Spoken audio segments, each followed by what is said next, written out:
Hello, good afternoon बच्चों। आज हम पढ़ेंगे stereo chemistry BSc part first. This is our second part. मैंने फर्स्ट पार्ट में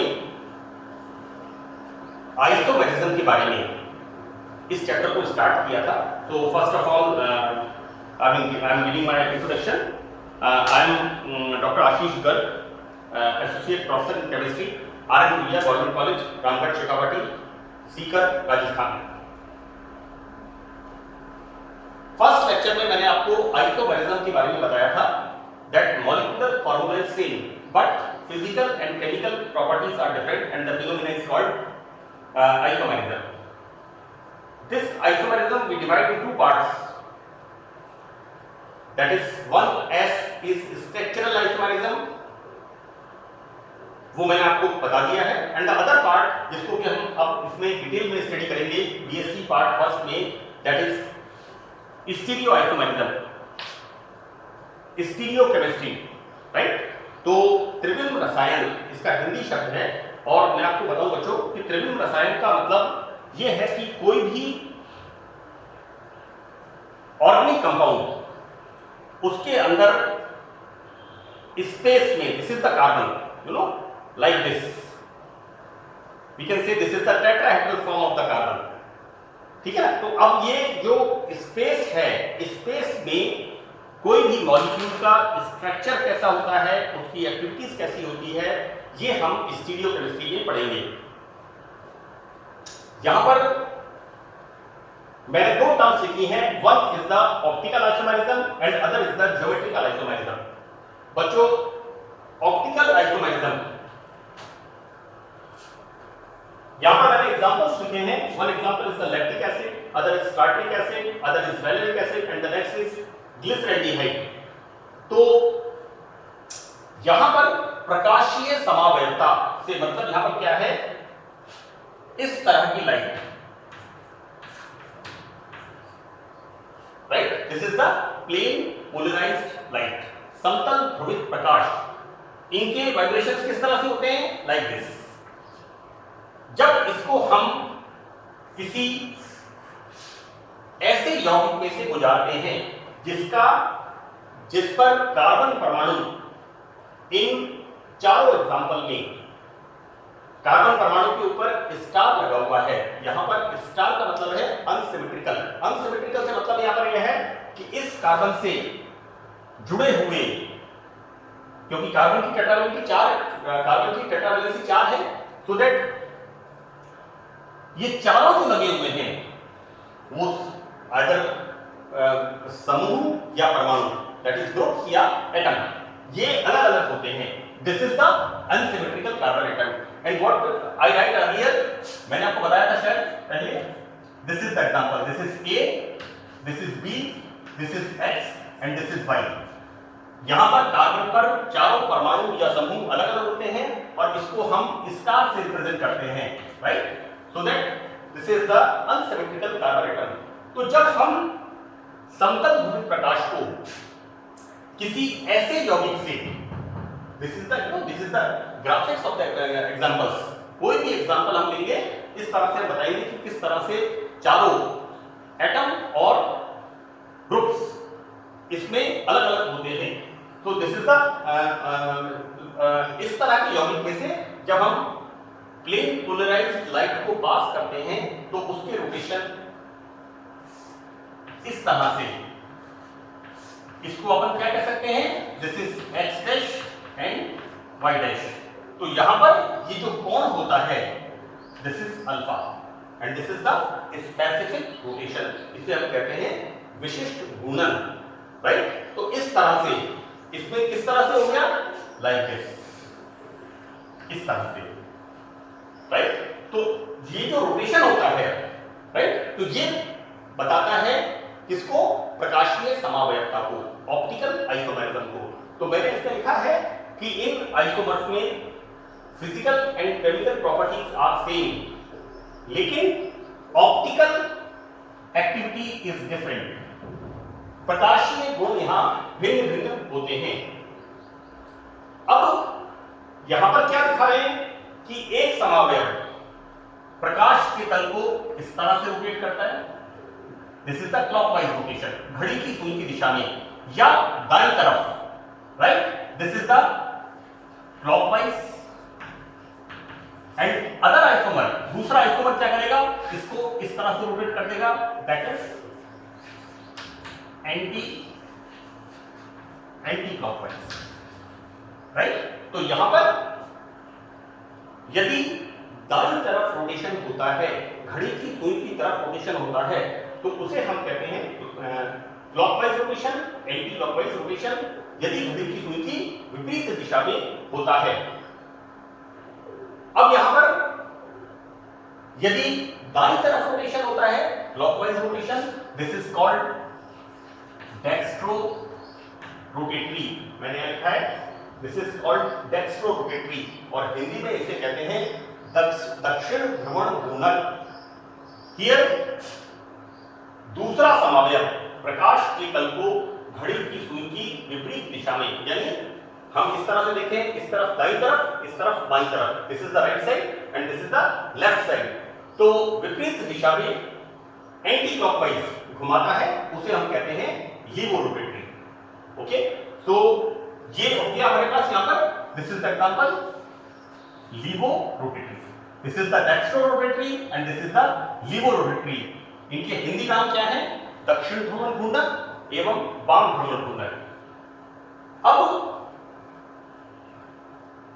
second point, this is very important, right, this is dextro rotatory, दक्षिण ध्रुवण घूर्णक। मेरी बच्चों से एक ये आपको बच्चों, मेरी ये आपसे रिक्वेस्ट है कि आप जहां तक हो सके, बहुत सिंपल टर्मिनोलॉजी है, आप हिंदी में इसको आप लिखेंगे, you right tartaric acid, so why don't you right like this. आप आदत कर लिए लिखने की थोड़ा सा, तो कोई ऐसा इंग्लिश में, अंग्रेजी माध्यम, हिंदी माध्यम का केमिस्ट्री में कोई ऐसा कंट्रोवर्सी नहीं है, आप थोड़ा सा ध्यान देंगे तो आपके ये टर्मिनोलॉजी आपके आदत में आ जाएगी। तो डेक्स्ट्रो रोटेटरी, दक्षिण ध्रुवण घूर्णक को हम कैसे लिखते हैं, डी या प्लस से लिखते हैं, ये आप ध्यान रखें, इसका स्मॉल डी। बुक्स में कई जगह मैंने देखा है ये लिखा हुआ है, this is wrong, right, this D is showing structure while this D is showing rotation, you always remember this thing. Okay, now तो यहां पर दक्षिण ध्रुवण घूर्णक को या तो डी से रिप्रेजेंट करते हैं, स्मॉल डी से, या प्लस से रिप्रेजेंट करते हैं, और वाम ध्रुवण घूर्णक लीवो रोटेटरी को स्मॉल एल या माइनस इस चिन्ह से प्रदर्शित करते हैं। इस चिन्ह के लगे होने से आप तुरंत समझ जाएंगे कि this compound is laevo rotatory, वाम ध्रुवण घूर्णक। बच्चों यहां पर फिर मैं आपको बता दूं, ये नहीं लिखना है this represents the structure, so this is the wrong thing, it's very clear. Now मैंने यहां पर कुछ एग्जांपल्स दिए हैं, तो first example is lactic acid, tartaric acid, valeric acid and disulphide. मैं थोड़ा सा इसको एक्सप्लेन कर दूं। कॉमनली ये देखा है मैंने, इवन इन एमएससी क्लासेस, बच्चों को पूछो 3 तरह के एसिड्स लिख दो, मैलोनिक एसिड,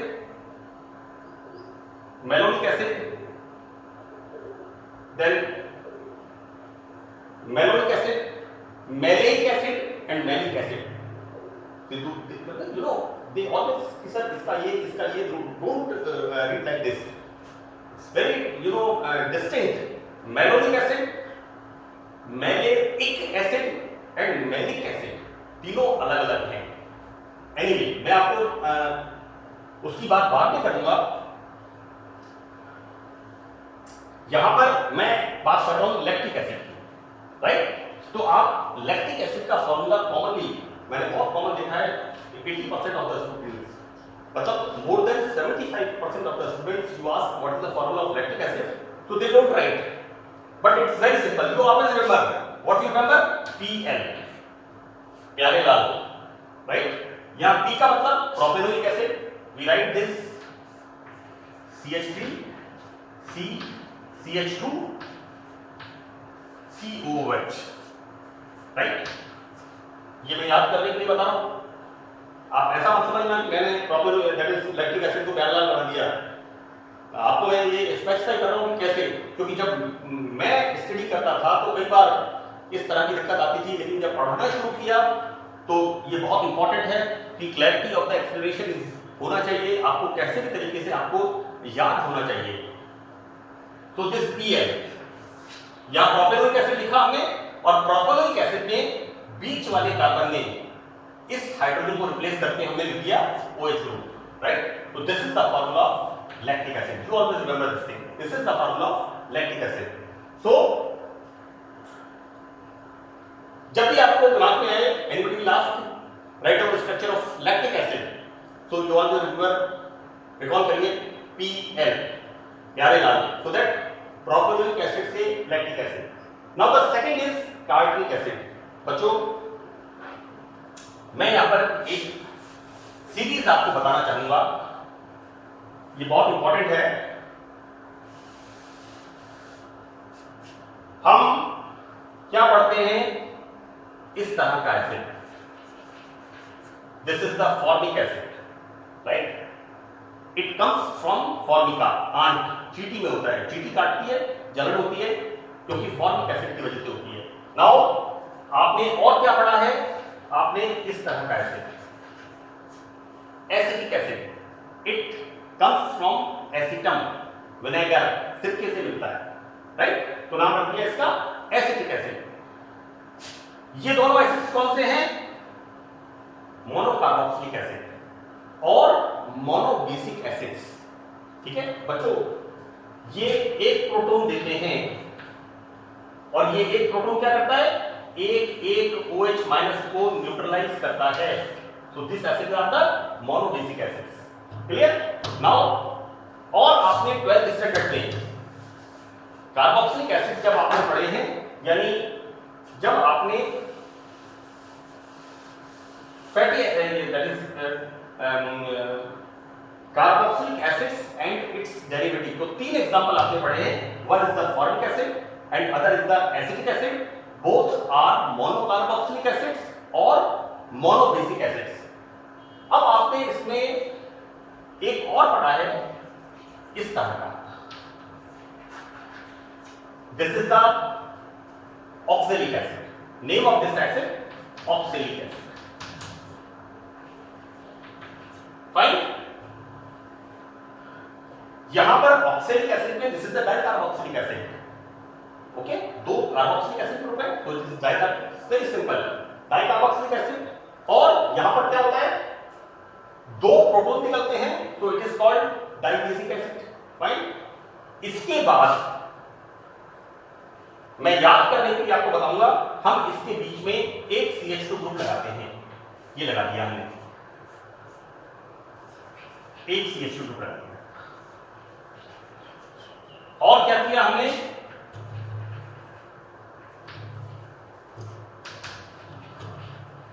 दो CH2 ग्रुप लगा दिया। और क्या किया हमने,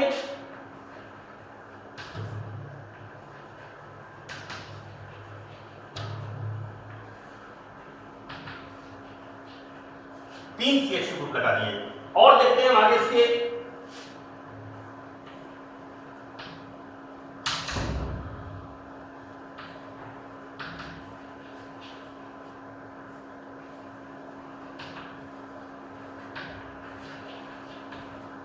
यानी ऑक्सैलिक एसिड आपने पढ़ा है, दैट इज यहां पर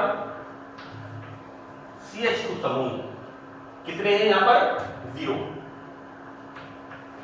यहां पर 1, यहां पर 2, यहां पर 3, 1 2 3, एंड द नेक्स्ट इज 4, 1 2 3 4, यानी fine.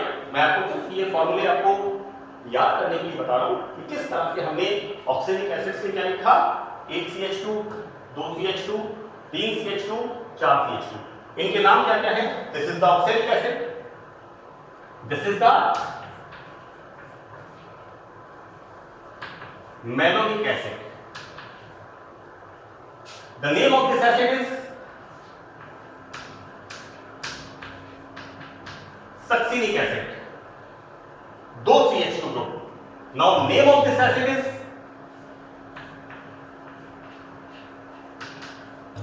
glutaric acid. And further जिसमें 4 CH2 समूह है इसका नाम क्या है? Adipic acid. राइट? तो हम क्या कह सकते हैं? जिसमें 0 ग्रुप है उसको हमने दे दिया ऑक्सैलिक एसिड. जिसमें 1 CH2 ग्रुप है उसका नाम हमने दे दिया मैलोनिक एसिड. जिसमें 2 CH2 ग्रुप है उसका नाम हमने दे दिया सक्सिनिक एसिड. जिसमें 3 CH2 ग्रुप है उसका नाम दे दिया हमने ग्लूटेरिक एसिड. और जिसमें 4 नाम है उसका नाम हमने दे दिया एडिपिक एसिड. ठीक है? तो हम क्या बोल सकते हैं? ओम श्री गणेशाय OMSGA. ये किस पर बेस्ड है? Number of CH2 group. Right? Number of CH2 group 0 oxalic acid. Number of CH2 group 1 malonic acid. Number of CH2 group 2 succinic acid. 3 glutaric acid. 4 adipic acid. ये मैं आपको क्यों बता रहा हूं? मैं आपको रीजन बताता हूं इसका. तो ये हमारे पास हो गए डाइकार्बोक्सिलिक एसिड्स. ये सब एसिड्स, ये सब एग्जांपल्स आपके कहीं ना कहीं काम में आने वाले हैं. मैं स्टीरियोकेमिस्ट्री में आपको उसको बता रहा हूं. अब मैं आपको आगे चलता हूं. यहां पर सक्सिनिक एसिड, सक्सिनिक एसिड में क्या किया हमने? 2 CH2 ग्रुप. तो एक CH2 में से हाइड्रोजन को रिप्लेस कर दिया और क्या लिख दिया? इस तरह से लिख दिया.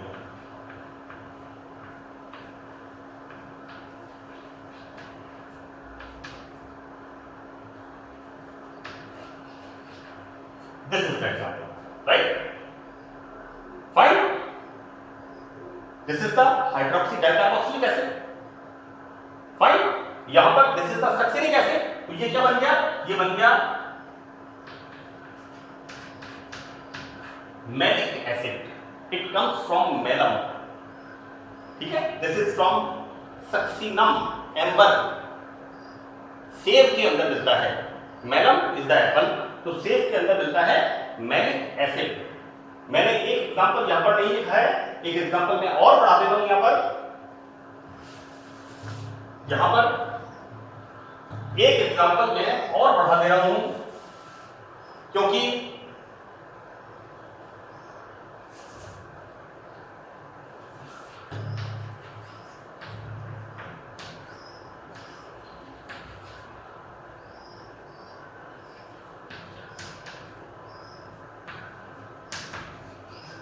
This is the example. ये किसका एग्जांपल है? Malic acid. राइट? बच्चों मैंने ये लिखा है मैलोनिक एसिड. दूसरा लिखा है मैलिक एसिड. तीसरा लिखा है मैलिटिक acid.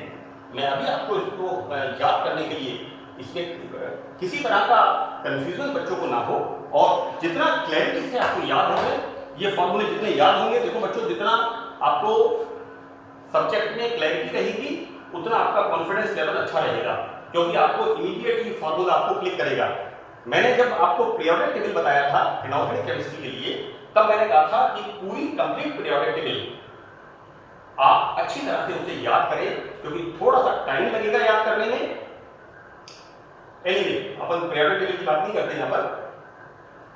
So this is the formation of. हमने क्या किया? Oxalic acid, malonic acid, succinic acid, glutaric acid and adipic acid. अब 1 2 3 4 5 तीसरे वाले सक्सिनिक एसिड में हमने मैलिक एसिड. यदि यहां पर हम एक और CH2 का हाइड्रोजन रिप्लेस कर दें किससे? OH से. So what we write here? We write like this.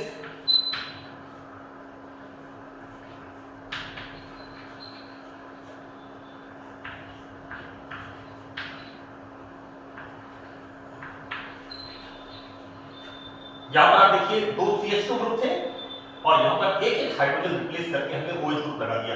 Tetra valency का ध्यान रखना, कार्बन इज टेट्रा वैलेंट, ऐसा मत करना CH2 OH ग्रुप लगा दो कि लिखा हुआ हो CH2 ग्रुप और इसी के ऊपर आप OH ग्रुप लगा दे। वैलेंसी का ध्यान रखना, कोई भी एलिमेंट आपको लिखना है, carbon, nitrogen, oxygen, whatever it is, sulphur, जो भी ऑर्गेनिक केमिस्ट्री में है, तो उसमें आप वैलेंसी लिखते समय आप ध्यान रखें।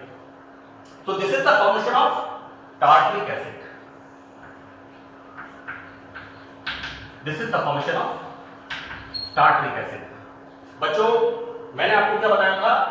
मैंने आपको बताया था OMSGA, number of CH2 group, oxalic acid, malonic acid, succinic acid, glutamic acid, एटिनिक एसिड। अब हमने सक्सिनिक एसिड से शुरू किया। क्या शुरू किया? और फिर क्या शुरू किया हमने? Tartaric acid. और ये हमारा क्या बन गया? श्रीमती। तो आप याद क्या करेंगे? OMSGA, ओम श्री गणेशाय, और S से Shrimati, that is malic acid, tartaric acid. यहां पर इसका क्या नाम है? यानी यहां पर ये जो सीरीज हमारी है OMSGA, यहां पर इस एसिड का नाम क्या है? मैलोनिक, और इसका नाम क्या है? Name of this acid malic. अब ऐसा लगता है जैसे कोई केमिकल का जेंडर चेंज हो गया, मैलोनिक, ऐसा लगता है जैसे मेल जेंडर है, मैलिक फीमेल जेंडर है। ये मैं याद करने के लिए बता रहा हूं, केमिकल्स का कोई जेंडर नहीं होता। ऐसा मत करना कि सर ने बताया था कि वो तो पुरुष था, वो स्त्री था, तो राइट, क्योंकि आपको डिफरेंस करना है। Malonic acid, oxalic acid, malonic acid, OMSGA, Om Shri गणेशाय, and then S, succinic acid. You replace one hydrogen from OH group, then the formation of malic acid, and then one more hydrogen replace here, then formation of this. This is the tartaric acid. तो ओम श्री गणेशाय और Shrimati, SMT, fine. तो मैं आपको recall करने के लिए, याद करने के लिए क्या बता रहा हूं? तो one is the malonic acid, other is the malic acid, succinic acid, malic acid, tartaric acid. So you remember this. Anyway, हम आगे बढ़ते हैं इसमें।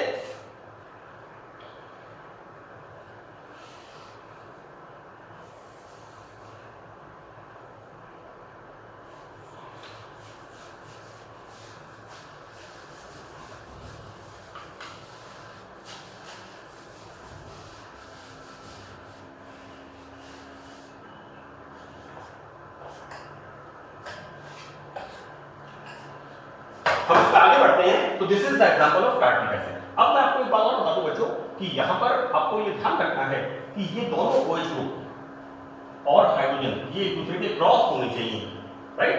तभी tartaric acid optical isomerism show करेगा, राइट? अदरवाइज टार्टरिक एसिड के अंदर अगर आपने इसको इस तरह से लिख दिया, आपने अगर इसको इस तरह से लिख दिया,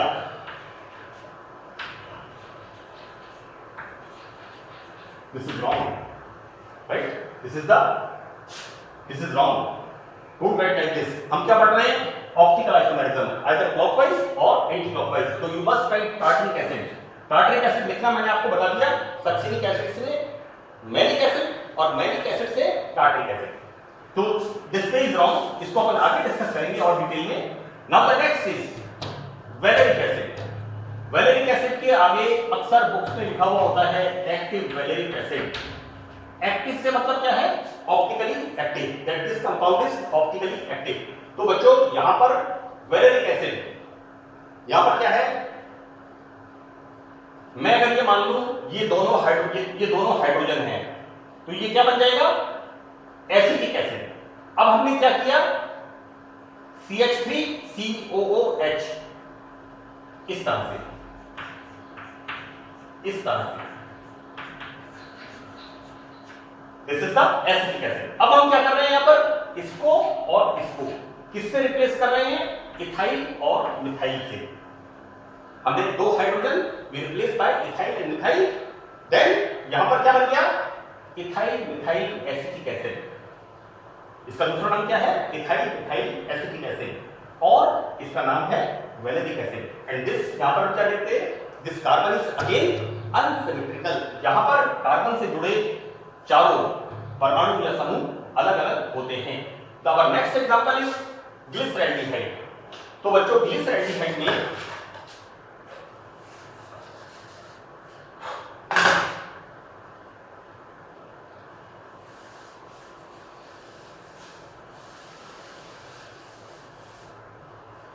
आपने पढ़ा होगा CH3 CH2OH। This is the monohydric alcohol that is having single OH group. Second आपने पढ़ा है CH2OH CH2OH। This is the dihydric alcohol. Example is glycol. This is the example of glycol. Next example आपने पढ़ा है, आपने पढ़ा से मतलब मेरा ये कहने का ये है कि आपने लास्ट ईयर एल्कोहल्स के बारे में डिटेल स्टडी की है, राइट? और एल्कोहल का जब हम इंट्रोडक्शन पढ़ते हैं तो इंट्रोडक्शन में हम क्या पढ़ते हैं? Monohydric, dihydric and trihydric alcohol. तीसरा तरह का कौन सा यहां पर है? CH2OH CHOH CH2OH। एक बात मैं आपको और बता दूं बच्चों, whenever you write this example, this is the example of GLYCEROL। मैंने यहाँ पर OL अलग लिखा है, अभी मैं आपको आगे बताता हूँ उसमें। This is the example of glycerol, glycerine.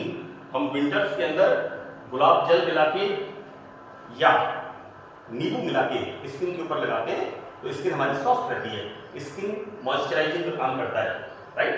इसी तरह से सोप्स का फॉर्मेशन होता है, जैसे पियर्स है, डॉव है, जो इनमें ग्लिसरॉल का डला हुआ होता है तो नहाने के बाद स्किन सॉफ्ट रहती है। This is due to this trihydric alcohol glycerol, glycerine. Fine, हमने क्या लिखा है? ग्लिसरैल्डिहाइड। देखो CHOH CH2OH यहां पर। So what we do here? क्या करते हैं? Removal of hydrogen. This is डिहाइड, हाइड्रोजन को यहां बाहर निकाल दिया, राइट? तो यहां क्या बन गया? ग्लिसरॉल से क्या बन गया? इसको हमने ओल, क्या बन गया? एल्डिहाइड, ग्लिसरैल्डिहाइड। फाइन, तो दिस इज द फॉर्मूला। इसमें कहीं मैं आपको ये याद करने के लिए बता रहा हूं, कोई ऐसा नहीं है, ऑल इंटरकनेक्टेड, क्योंकि लैक्टिक एसिड, ग्लिसरैल्डिहाइड मैंने बहुत जगह पूछा है, वाइवा में पूछा है, बट एक आंसर होता है सर कंफ्यूजन हो गया, so there is no fuse behind the ear. No confusion, यहाँ कंफ्यूजन की कोई गुंजाइश नहीं है। ग्लिसरॉल से glyceraldehyde. Fine, and the next example is malic acid. जैसे मैंने आपको बताया है, सल्फ्यूरिक एसिड से मैलिक एसिड और मैलिक एसिड से टार्ट्रिक एसिड, दैट इज श्रीमती। अभी मैंने आपको लिख के इस पे बताया था। तो this is all about the optical isomerism. Now अब हम देखते हैं इसके अंदर अवर नेक्स्ट टॉपिक। थोड़ा सा आप बुक्स भी कंसल्ट कर लें। ये 5 एग्जांपल मैंने आपको बताए हैं, अगर आप 3-4 एग्जांपल भी अपने प्रेजेंटेशन में लिखेंगे तो बहुत काफी है, लेकिन ये 5 एग्जांपल बिल्कुल सिंपल हैं और मैं पूरे चैप्टर के अंदर इन्हीं एग्जांपल्स को यूज करूंगा, क्योंकि अलग अलग एग्जांपल बताने से बच्चों के ऊपर बर्डन हो जाता है। तो आप, मेरा मानना यह है कि 5-6 एग्जांपल्स आप पढ़ें और उन्हीं 5-6 एग्जांपल्स को आप पूरे चैप्टर में लेके चलें। ये 90% टॉपिक्स कवर कर लेंगे आपके इस चैप्टर के। यहां पर next is the geometrical isomerism, right? तो ज्योमेट्रिकल आइसोमेरिज्म में यहां पर क्या है? कार्बन कार्बन डबल बॉन्ड होता है। यहां पर ये, यदि हम इसकी बात करते हैं,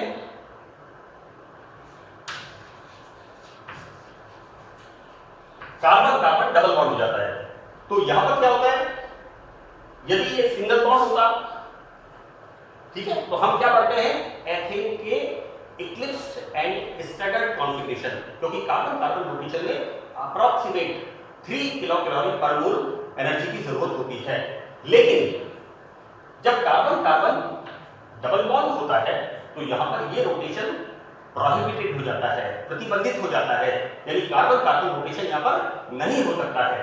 अब बच्चों क्या होता है, यहां पर ये रोटेशन प्रतिबंधित होने से अलग अलग तरह की ज्यामितीय ज्योमेट्रिकल आइसोमर्स बनते हैं। किस तरह से बनते हैं, इसको मैंने एक एग्जांपल दिया है कि दो लकड़ी के हम तख्ते लेते हैं, उनमें हम इन तक लकड़ी की फट्टे कह सकते हैं, तकिया कह सकते हैं, लकड़ी के दो जो लकड़ी की पट्टियां होती हैं, उसमें हमने एक तरफ हमने उसे कलर कर दिया, डार्क कलर लगा दिया, ब्लैक कलर लगा दिया। यहां पर यदि हम इसके बीच में एक कोई लंबी कील लगाते हैं तो हम इसके सापेक्ष इसको आसानी से रोटेट कर सकते हैं, ठीक है, क्योंकि पुराने टाइम में जो छत पर एंटीना लगा हुआ होता था वो एंटीना एक रॉड के ऊपर होता था, तो थोड़ी सी हवा आने से वो हल्का सा रोटेट हो जाता था, तो हम बार बार जाके उस एंटीने को ठीक करते थे, राइट। तो यहां पर यदि इसमें दो पट्टियों में सिंगल कील लगी हुई है, यहां पर ये सेम ग्रुप है, ये सेम ग्रुप। अब यदि यहां पर हम इसमें दो कील लगा दें तो क्या होगा, इसमें रोटेशन हमें ज्यादा एनर्जी की जरूरत होगी, so this rotation requires approximate 60 kilocalorie पर मोल, so this rotation is prohibited, यानी कार्बन कार्बन डबल बॉन्ड होने से कार्बन कार्बन रोटेशन प्रोहिबिटेड हो जाता है। तो जब दो समान समूह एक तरफ होते हैं तो उसे कहते हैं सिस समकक्ष, और जब ये दूसरे के क्रॉस होते हैं तो उसे कहते हैं ट्रांस, यानी विपक्ष समावयव, ट्रांस आइसोमर्स। ओके, यहां पर मैंने एग्जांपल दिए हैं carbon carbon double bond, carbon carbon double bond, ये दोनों समान ग्रुप एक तरफ है, तो इसको आप ऐसे याद कर लीजिए, this is the example of maleic, it's not malic. एक पंजाबी में एक सरनेम होता है मलिक, फाइन, तो आप you remember one is the malic, malic, malonic, and this is the that is malic, and this is maleic, right, maleic. ऐसे यहां पर समान समूह घूम गए, फिर गए तो नाम रख दीजिए फ्यूमेरिक एसिड, क्लियर। तो this is the first example. Now this is the second example. This is HH, this is He, but we replace one HH from Cl. Then this is 1,2 dichloroethene. जब समान समूह एक तरफ है, this is cis, और समान समूह cross form में है, then this is trans. In the third example, it's very important example. हम क्या पढ़ते हैं, unsaturated fatty acids, और unsaturated fatty acids जब हम पढ़ते हैं तो सबसे पहले नाम किसका आता है, प्रोटोनिक एसिड का। सबसे पहले यहां नाम आता है इस तरह का CH3 CH double bond CH, this is the name, right, 2-ब्यूटीन एसिड, या हम कह सकते हैं 4 carbon but 2-ene, this is the functional group 1 2 3 4, this is bute 2-ene acid, okay। so crotonic acid में क्या होता है, हम क्या देखते हैं, ये जो ग्रुप्स हैं, देखो बच्चों, ये जो कंसेप्ट है कि समान समूह एक तरफ होते हैं और समान समूह एक दूसरे के क्रॉस होते हैं, मैंने स्ट्रक्चरल आइसोमेरिज्म में इसके फर्स्ट लेक्चर में जब बताया था टॉटोमेरिज्म के बारे में, तो टॉटोमेरिज्म को बिगिनिंग में क्या कहते हैं, कीटो इनोल चला गया था, राइट। लेकिन अब जो टॉटोमेरिज्म है वो इतने सारे एग्जांपल्स के मिल गए कीटो इनोल के अलावा, लेकिन बिगिनिंग में चूंकि इसे कीटो इनोल में मिला स्टडी किया गया था तो इसका नाम दे दिया गया कीटो इनोल चला गया था, राइट। यहां पर जरूरी नहीं है कि समान ग्रुप हो, राइट। तो यहां पर जब ये ग्रुप्स इसके अंदर carboxylic acid and methyl group cross होते हैं, then this is the protonic acid, और जब एक तरफ होते हैं then this is isoprotonic acid. Fine. इसी तरह से हम इसकी जगह लिख देते हैं C6H5, then this is the cinnamic acid, this is the example of cinnamic acid. Fine. तो यहां पर आपको ध्यान रखना है फिनाइल और कार्बोक्सिलिक एसिड ग्रुप एक साथ हैं, then this is name is allocinnamic acid and this is cis form, while here phenyl and carboxylic acid is in the cross form, then this is the cinnamic acid and this is the trans form। ये दोनों short notes और ये सारे examples आप अच्छी तरह से recall कर लें, क्योंकि जब हम इस चैप्टर के अंदर फर्दर स्टडी करेंगे तो इन्हीं एग्जांपल्स को हम काम में लेंगे। बहुत सिंपल एग्जांपल्स हैं और ये टॉपिक्स, इनमें इन दोनों का शॉर्ट नोट अक्सर पूछते हैं कि write down short note on optical isomerism और ज्योमेट्रिकल आइसोमेरिज्म। तो आपको ये एग्जांपल्स कोशिश करिए जितने ज्यादा आप एग्जांपल्स दे सकें, और अपने एक्सप्लेनेशन में जितनी आप प्रेजेंटेशन एंड क्लैरिटी, दोनों चीजें इंपॉर्टेंट है। That's all, thank you.